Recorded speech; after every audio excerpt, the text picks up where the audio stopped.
This is English shorthand dictation number 281 and the dictation speed is 100 words per minute. Ready? Start. The recent visit of the Prime Minister of Bhutan in West Bengal was in itself a significant development in bilateral relations, most particularly in terms of the equation within South Asian Association for Regional Cooperation. If we reflect closely, Bhutan is one of the very few friends that India has in the neighborhood. Additionally, the visit of the Prime Minister of Bhutan has reinforced the friendly relations between India and Bhutan.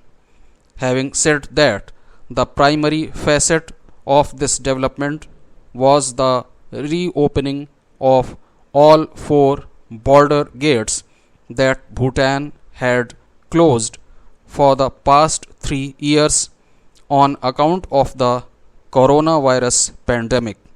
The resumption of people's movement will now be restored in a bilateral move that is concordant with the fundamental spirit of the South Asian Association for Regional Cooperation.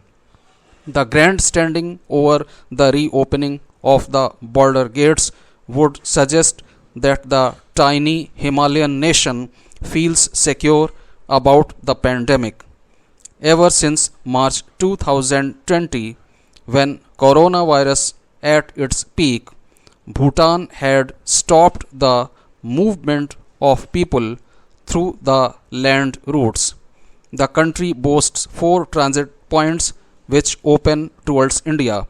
The Prime Minister of Bhutan was cheered by hundreds of Indians who had queued up to enter the kingdom in salubrious weather. The local Merchants Association celebrated this occasion by flying balloons and distributing sweets to people who walked to India from Bhutan. But it is one thing to buttress the camaraderie and quite another to be impervious to illegal influx. The Prime Minister of Bhutan was emphatic on the point that people of both India and Bhutan will have to carry their voter ID cards or passports for registration. Life had virtually come to a standstill in this region during the past 30 months. Let us hope that interpersonal relationships will be revived with this landmark development. The center appears to be closing in on a solution to the Naga issue, which emanates from the longest running separatist movement in independent India. The optimism of the central government is based on the likely breakthrough in negotiations with the primary Naga insurgent group NSCN.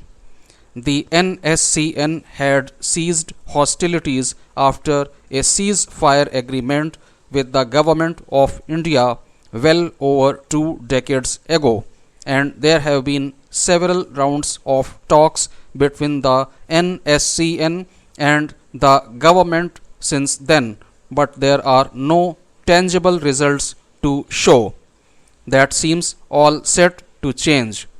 There are 2 core issues on which negotiations have floundered in the past. One is the NSCN's demand for a state constitution for Nagaland and a separate flag for the Nagas. The center's position has been that there is no provision for a state having a separate constitution or flag in the constitution under the aegis of which the Naga issue needs to be resolved. In fact, successive governments have refused to make any such concessions which may lead to similar demands from other states. The current dispensation is at even more of a disadvantage given its firm line on mainstreaming the regions and populations of the Indian Union's periphery, as was exhibited in its decision to abrogate Articles 370 and 35A that conferred special status on the former state of Jammu and Kashmir. But a way out of this impasse may have been found. Interlocutors from both sides have apparently agreed that incorporating the salient features of the proposed Naga constitution in the Indian constitution through a bill passed by Parliament would do the trick. These features include recognition of a distinct identity, customary laws, and autonomy for the Nagas to manage their own affairs. The Home Ministry said that some of these features are already covered by Article 371A of the Indian Constitution, which pertains to Nagaland. Additional protection for the cultural, social, and other customary rights of the Naga people can be incorporated in this article or through a new bill. On the separate flag issue, the Centre is believed to be willing to concede the use of the Naga flag in social and cultural functions, while the tricolour will fly atop government establishments and at official functions. The Greater Nagaland issue is also more or less settled.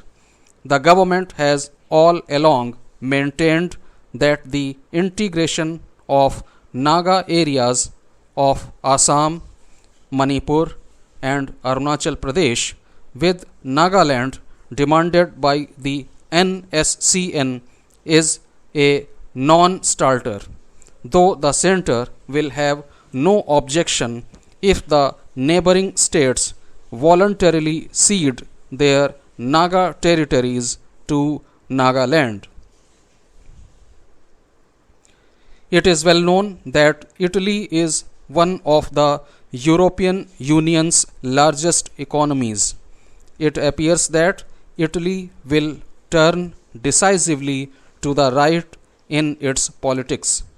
While the exact final results are yet to be determined, all indicators are that a right-wing alliance will win the general elections in Italy with more than 40% of the votes cast. The coalition will likely be led by a new right-wing party known as the Brothers of Italy, led by a controversial politician who has in the past expressed admiration for the country's past fascist leader Mussolini. The Brothers of Italy, which received less than 5% of the votes in the last general elections, has surged to dominate the Italian right with an expected quarter of the total vote. It has largely replaced its coalition partner, the former Northern League, which was tarnished by association with past unpopular governments. The Northern League will receive far less than 10% of the votes. Italy is not alone. Across Europe, within and outside the European Union, the pressure of an uneven recovery from the pandemic and price rises caused by the Ukraine war have led to a renaissance of the right.